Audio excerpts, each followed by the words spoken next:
আসসালামু আলাইকুম রহমতুল্লাহি ওবরকাতুহু। সম্মানিত দর্শক, জনাব তারেক রহমান সাহেবের সাম্প্রতিক একটি কর্ম মানে কাজ বেশ আলোচিত হচ্ছে। তারপর তার একটি অ্যাপিয়ারেন্স একেবারে সাম্প্রতিক সময়, সেই অ্যাপিয়ারেন্সটিও নিয়েও বেশ আলোচনা সমালোচনা হচ্ছে।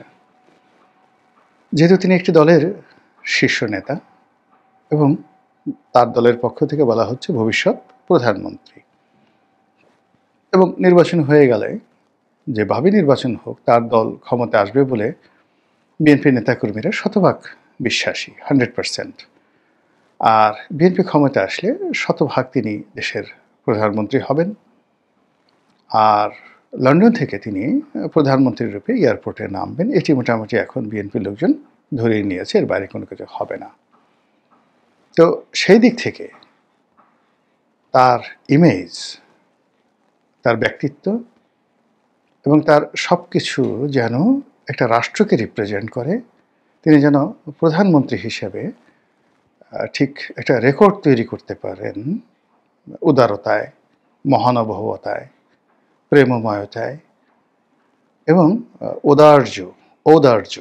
ঔদার্যতায়। এই জন্য তার যারা সহযোগী রয়েছেন, তার যারা উপদেষ্টা রয়েছেন, অ্যাডভাইজার রয়েছেন, তারা নিশিদিন মানে রাতে এবং দিনে ব্যাপক পরিশ্রম করছেন। নেতার জন্য ভাষণ রেডি করা, নেতার জন্য ফেসবুক স্ট্যাটাস রেডি করা, নেতার মুড যেন স্বাভাবিক থাকে, এই জন্য তাকে নানা রকম প্রণোদনা দেওয়া থেকে শুরু করে তার যারা লোকজন আছেন, কাছের মানুষ, তারা নিঃসন্দেহে নির্ঘুম রাত কাটাচ্ছেন এবং সেটা বোঝা যাচ্ছে। লন্ডনে তার আশেপাশে যারা আছেন তারা, এবং লন্ডনে ছিলেন তার দুজন উপদেষ্টা, বাংলাদেশে আছেন, তাদের কর্মকাণ্ড এবং জনাব তারেক রহমান সাহেবের যারা ঘনিষ্ঠ লোকজন রয়েছেন তাদের তৎপরতা দেখলে মনে হচ্ছে যে জনাব তারেক রহমান সাহেবকে বাংলার সিংহাসনে বসিয়ে একটা নতুন ইতিহাস রচনা করার জন্য এবং বিএনপি যেন দীর্ঘমেয়াদে বারবার জনগণের ভোটে নির্বাচিত হতে পারে সেই প্রচেষ্টা তারা করে যাচ্ছেন। কিন্তু এই যে আমাদের দেশে যেগুলো লোক আছে, মানে যারা সর্বাবস্থায় খুঁতখুঁতে এবং কোথাও কোনো ত্রুটি আছে কিনা, খুঁত আছে কিনা সেগুলো খুঁজতে থাকে, এরকম লোকের সংখ্যার তো অভাব নেই। আর আগের থেকেই জনাব তারেক রহমান সাহেবের জাতশত্রু শেখ হাসিনা ছিলেন। আওয়ামী লীগের যারা লোকজন আছেন তারা তো বলতে গেলে মানে কোনো অবস্থাতেই তারেক রহমান সাহেবকে মেনে নিতে একেবারে নারাজ। তারা দরকার হলে দরজা খুলে সকালবেলা যে কোনো জিনিস দেখতে প্রস্তুত, বা সকালবেলা ঘুম থেকে উঠে তাদের কানের কাছে যে কোনো শব্দ তারা শুনতে ইচ্ছুক। কিন্তু তাদের কানের কাছে যদি বলা হয় তারেক রহমান, আওয়ামী লীগের লোকজন ওরে বাবা গো, ওরে মা গো বলে গড়াগড়ি শুরু করবেন। মানে এটা তাদের কাছে একটা বিরাট মানে অত্যাচার।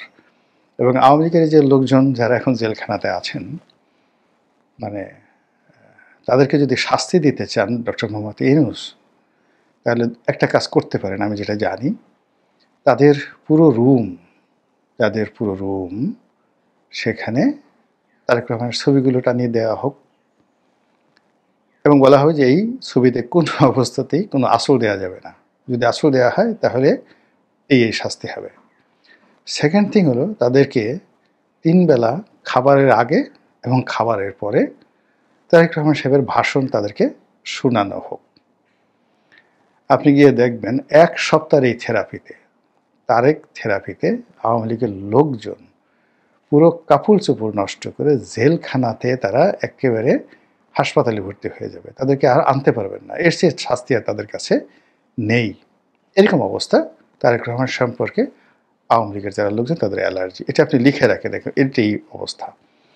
তো সেটা আরও ইদানিংকালে আরও বেড়ে যাচ্ছে, কেননা সতীনের পুত্র যদি মোটাসোটা হয় সেক্ষেত্রে অন্য সতীনের যেভাবে একটা চুলকানি হয়, তদ্রূপ রাজনীতির যারা প্রতিপক্ষ, শত্রু, তাদের জীবনে যদি সুখ হয় তাহলে নিজের যে দুর্ভোগ দুর্দশা তার চেয়ে তো ওই সুখ তাদের কাছে অসহ্য হয়ে যায়।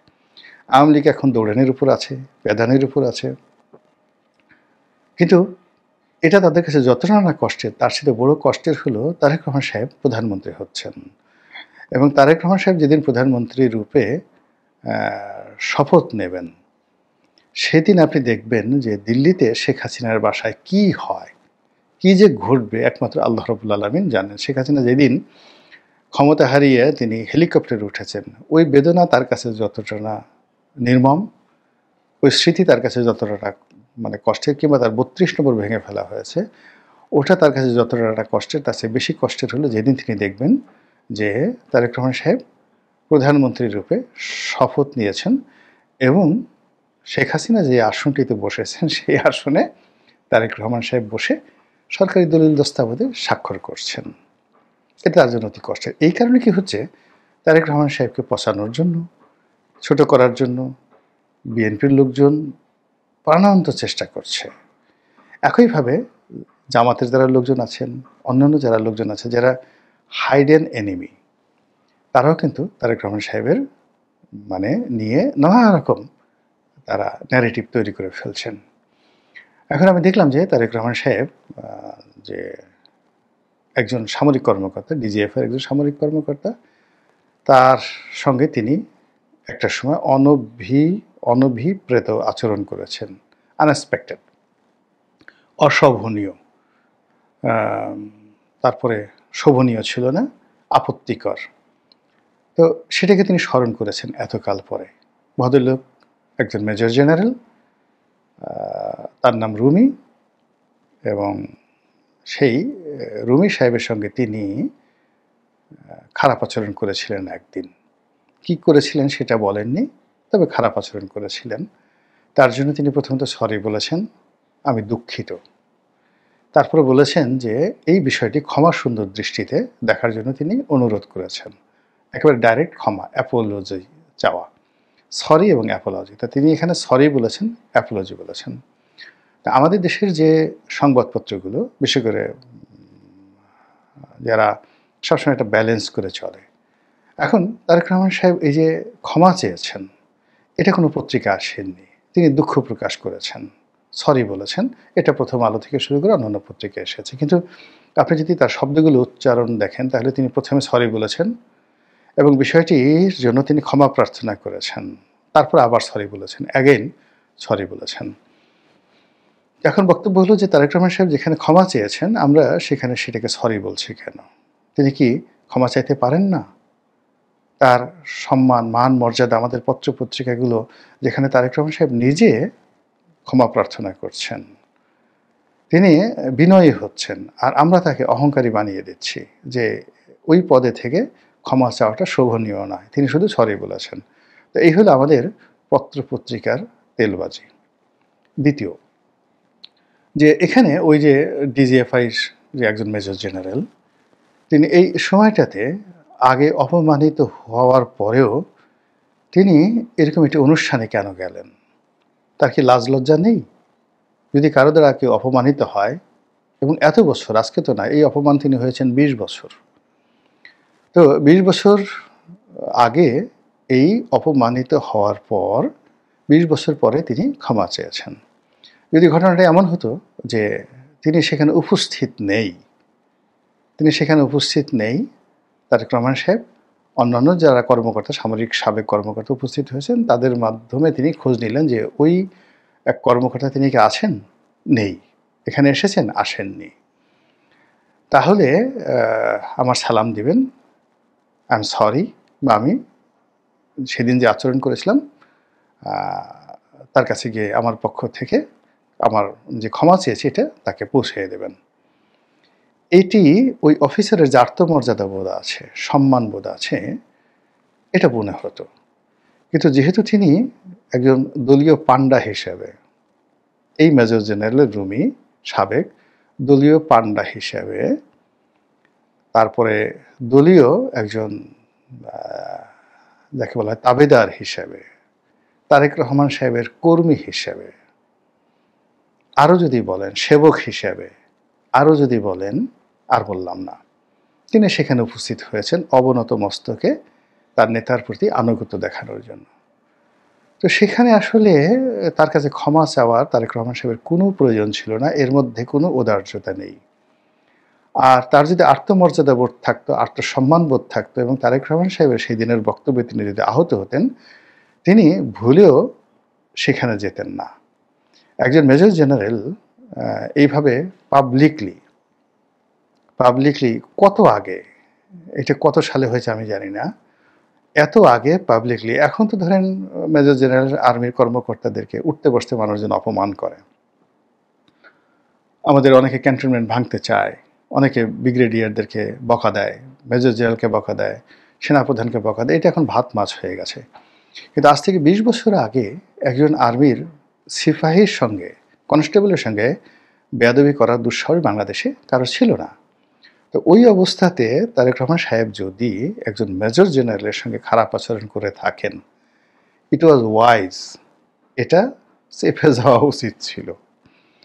তারেক রহমান সাহেবের জন্য উপস্থিত ছিল যে এই লোক এত বছর আগে এই কাজ করেছে, ২০ বছর আগে করেছে। এখন প্রধানমন্ত্রী হওয়ার পরে তিনি রাতারাতি সেই জিনিসটা পরিবর্তন করবেন বা পরিবর্তন হয়ে গেছেন, এটা কেউ বিশ্বাস করবে না। এর কারণ হলো অভ্যাস, চরিত্র, ক্যারেক্টারিস্টিক্স কিয়ামত পর্যন্ত মরে গেল মানুষের পরিবর্তন হয় না। তো তার যারা উপদেষ্টা আছে তারা কেন এই জিনিসটি সামনে আনলেন আমার মাথায় ঢুকছে না। এই আমি কথাগুলো খোলামেলা বললাম, কিন্তু যারা তারেক রহমান সাহেবের প্রতিপক্ষ তারা কিন্তু ঠিকই বুঝে গেছেন এবং এই জিনিসগুলো নিয়ে সামাজিক মাধ্যমে আলোচনা হচ্ছে বলেই আমি কিন্তু এই কথাগুলো বললাম, যেন দ্বিতীয়বার এই ভুলগুলো না করে।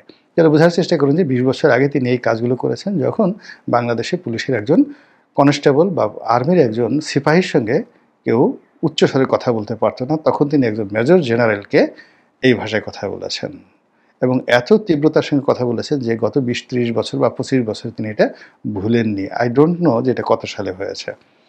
তো যা হোক, তারেক রহমান সাহেবের যখন ক্ষমতায় ছিলেন আমি সেটাইকে সর্বনিম্ন সময় দিলাম, তাও তো ২০ বছর হয়ে গেছে, ২২ বছর হয়ে গেছে। তো তার সেই কর্মটা তিনি এতটা রুট ছিলেন যে স্বয়ং তারেক রহমান সাহেব এটা ভুলেননি।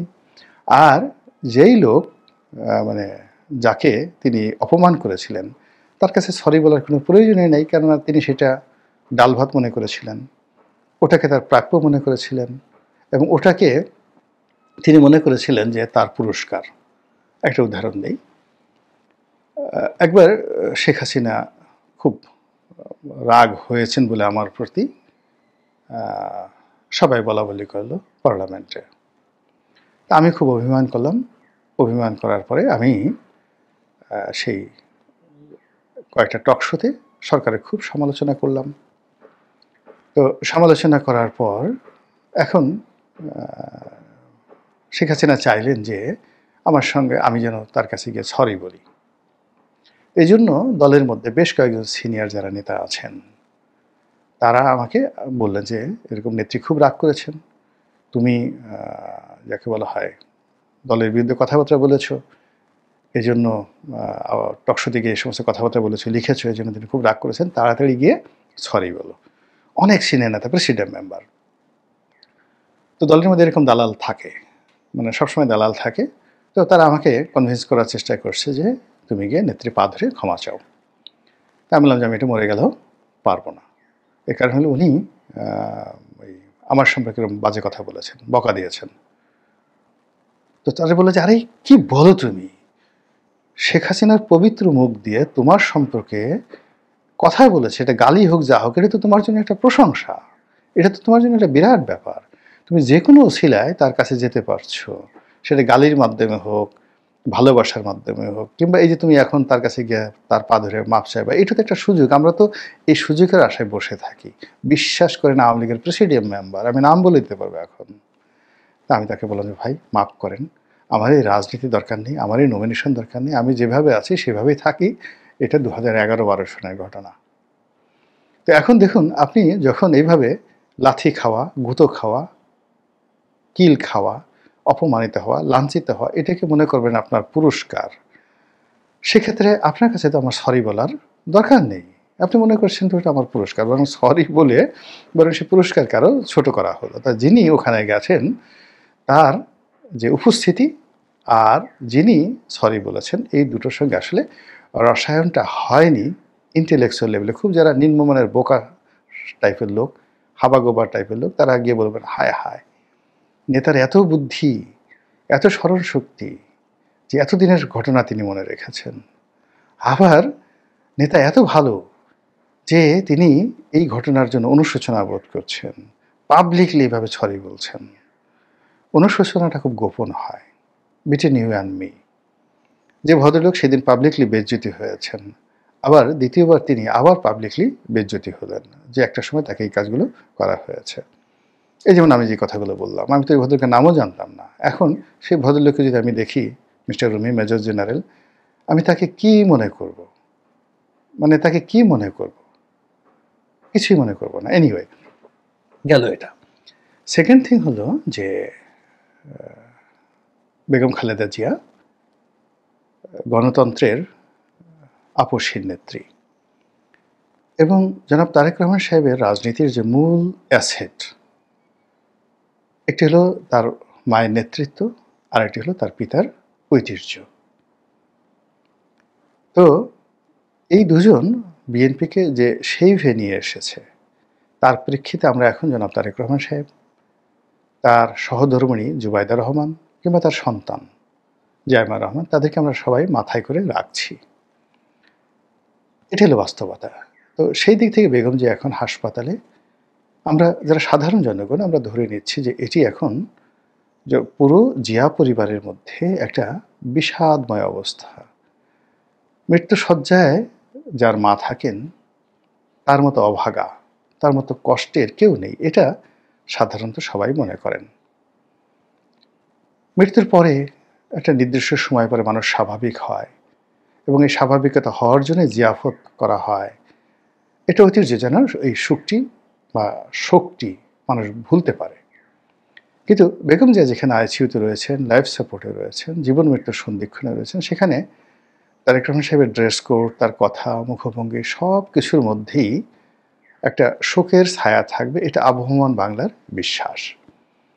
কিন্তু তার পরিবর্তে তিনি যে স্বাভাবিক আচরণ করছেন, স্বাভাবিক কথা বলছেন এবং সাম্প্রতিক সময়টিতে তার বেশ কয়েকটি ভিডিওতে তার মুখে যে মুচকি হাসি দেখা দিয়েছে, এটা নিয়ে বিএনপি যারা লোকজন তারা হয়তো বলার চেষ্টা করবে যে দেখুন আমার নেতা কতটা রাজনৈতিকভাবে পরিপক্ক, দেশের জন্য কতটা অন্তঃপ্রাণ এবং এই রাজনীতিকে এগিয়ে নেওয়ার জন্য তিনি মানে নিজের যে কষ্ট বেদনা এটাকে মাটি চাপা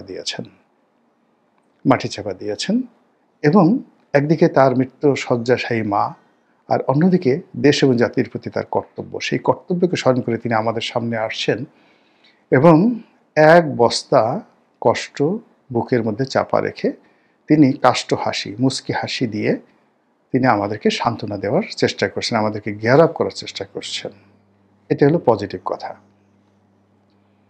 আর নেগেটিভ কথা তার প্রতিপক্ষরা কি বলতে পারে, এটা একটু সামাজিক মাধ্যম খুলে দেখেন আওয়ামী লীগের লোকজন কী বলছে।